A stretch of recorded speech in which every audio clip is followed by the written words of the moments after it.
Assalamualaikum warahmatullahi wabarakatuh. Perkenalkan, nama saya Dianita Susanti, mahasiswi UIN Raden Bandar Lampung, jurusan Perbankan Syariah, kelas A semester 5.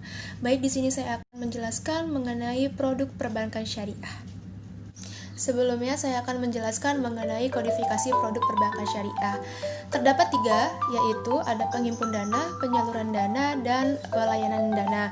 Yang pertama, di penghimpun dana itu terdapat tabungan syariah, giro syariah, dan deposito syariah.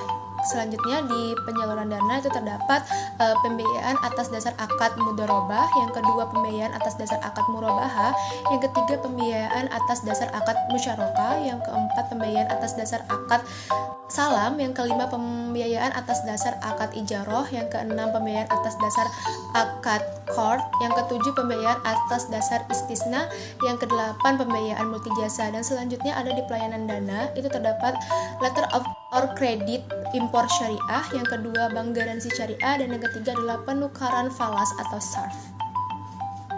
Selanjutnya saya akan menjelaskan mengenai produk financing yang ada di Bank BRI Syariah. Yang pertama adalah Mikro BRI Syariah, di mana jenis pembiayaan Mikro BRI Syariah ini terdapat 4 jenis. Yang pertama adalah Mikro 25 IB, yang kedua Mikro 75 IB, yang ketiga Mikro 200 IB, dan yang keempat adalah KUR. Skema pada Mikro BRI Syariah ini menggunakan akad murabahah atau disebut dengan jual beli dengan tujuan untuk modal kerja, investasi, dan konsumsi. Setinggi-tingginya adalah 5% dari tujuan produktif nasabah. Pembiayaan mikro ini diperuntukkan bagi wirausaha dan atau pengusaha dengan lama usaha 2 tahun untuk pembiayaan mikro dan minimal 6 bulan untuk pembiayaan KUR. Dan untuk BI checking, calon nasabah yang akan mengajukan pembiayaan harus dengan track record kolektabilitas lancar dan tidak terdaftar DHNBI. Bisa kita lihat di sini ada tabel keterangan pembiayaan mikro BRI Syariah, di mana ada limit pembiayaan, tenor pembiayaan, jaminan atau agunan, dan dokumen agunan. Selanjutnya ada dokumen identitas yang harus dipenuhi oleh calon nasabah untuk mengajukan pembiayaan. Yang pertama adalah EKTP calon nasabah dan pasangan, suami atau istri yang masih berlaku. Yang kedua adalah kartu keluarga atau akta nikah. Yang ketiga adalah akta cerai atau surat kematian untuk janda atau duda. Yang keempat adalah surat izin usaha atau surat keterangan usaha SKU asli. Yang kelima adalah NPWP wajib limit pembiayaan 50 juta. Kemudian selanjutnya ada aplikasi pengajuan pembiayaan. Yang pertama itu adalah formulir aplikasi pengajuan pembiayaan wajib diisi, dilengkapi, dan ditandatangani oleh nasabah. Yang kedua adalah catatan keuangan yang dibuat oleh nasabah atau nota-nota penjualan. Yang ketiga adalah SPPT PBB bukti lunas PBB tahun terakhir. Wajib untuk jaminan tanah dan bangunan, SPPT, dan STTS asli. Yang keempat adalah fotokopi agunan dari IMB jika ada, dan yang kelima adalah bukti riwayat pembiayaan di bank. Selanjutnya penyaluran pembiayaan kepada nasabah. Yang pertama, prospek terhadap nasabah. Pada tahap ini pula nasabah mengajukan permohonan pembiayaan. Yang kedua, pengumpulan data dengan memenuhi persyaratan-persyaratan yang telah ditetapkan oleh pihak bank. Ketiga, verifikasi karakter dan analisa usaha terhadap calon nasabah. Keempat, jika dokumen persyaratan lengkap dilakukan BI checking dan DHNBI. Yang kelima, melakukan verifikasi keabsahan atas dokumen persyaratan. Yang keenam, survei kepada calon nasabah untuk cek karakter, trade checking, dan atau penilaian jaminan dan melakukan analisa usaha berdasarkan 5C. Yang ketujuh, diberikan keputusan persetujuan dengan membuat surat persetujuan pemberian pembiayaan. Yang kedelapan adalah dilakukan proses akad, dan yang kesembilan adalah tahap pencairan. Selanjutnya, produk financing yang akan saya jelaskan dari Bank BRI Syariah ini adalah kepemilikan multifaedah atau disebut dengan KMF BRI Syariah, di mana kepemilikan multifaedah pembiayaan ini diberikan khusus kepada karyawan untuk memenuhi kebutuhan barang atau jasa yang bersifat konsumtif dengan cara yang mudah. Dan akad pembelian yang digunakan dalam pembelian barang ini menggunakan murabahah wal wakalah, sedangkan akad pembelian jasa itu menggunakan akad ijaroh wal wakalah. Ada 3 fitur yang ada di kepemilikan multifaedah ini.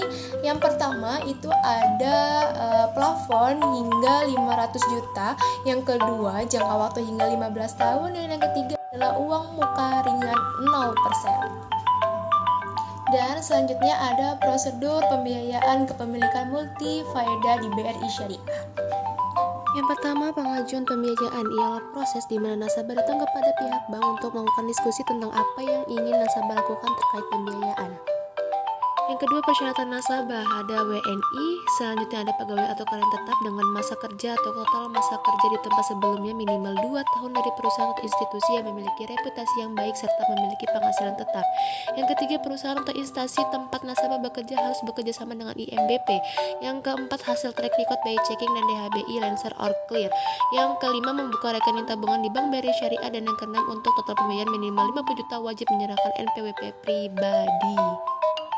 Ketiga adalah dokumen persyaratan nasabah seperti kopi KTP pemohon dan KTP pasangan bila sudah menikah. Yang kedua, kopi kartu keluarga. Yang ketiga, kopi surat nikah bila sudah menikah. Keempat, kopi NPWP pribadi.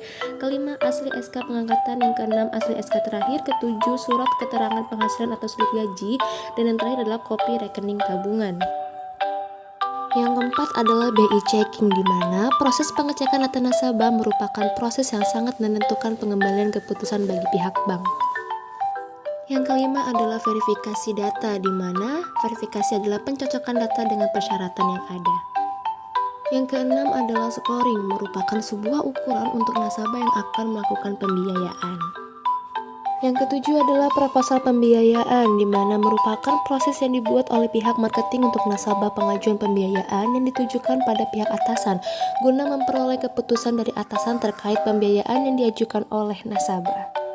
Yang kedelapan adalah komite. Komite merupakan proses pengambilan keputusan terkait pembiayaan yang akan diterima oleh nasabah. Yang kesembilan adalah akad. Akad merupakan proses lanjutan setelah diterimanya pembiayaan nasabah oleh pihak berwenang. Akad sendiri berupa perjanjian yang berisi data terkait nasabah dan bank dari abil prosedur sampai dengan pelunasan. Yang ke-10 atau yang terakhir adalah tahap pencairan, di mana pencairan adalah proses di mana pihak memberikan apa yang telah diajukan oleh nasabah. Selanjutnya bisa kita lihat di sini ada skema akad murabaha wal wakalah di BRI Syariah. Yang pertama, nasabah mendatangi atau mengkontak bank untuk merencanakan pembelian barang atau menyebutkan bukti harga dengan membawa persyaratan. Yang kedua, pihak bank memproses pengajuan yang dilakukan oleh nasabah. Ketiga, terjadinya akad murabaha wal wakalah, pihak bank memberikan wewenang pembelian barang kepada nasabah. Keempat, nasabah membeli barang tersebut. Kelima, nasabah melaporkan terkait pembelian barang beserta bukti kwitansi atau nota pembelian.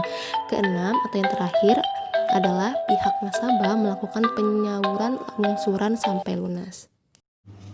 Baik, terima kasih. Cukup sekian yang bisa saya sampaikan. Jika ada kesalahan atau kekurangan, saya mohon maaf. Kepada Allah saya mohon ampun. Dan semoga kita selalu dilindungi oleh Allah Subhanahu wa Ta'ala dan selalu diberikan kesehatan. Terima kasih. Saya akhiri. Wabillahi taufiq wal hidayah. Wassalamualaikum warahmatullahi wabarakatuh.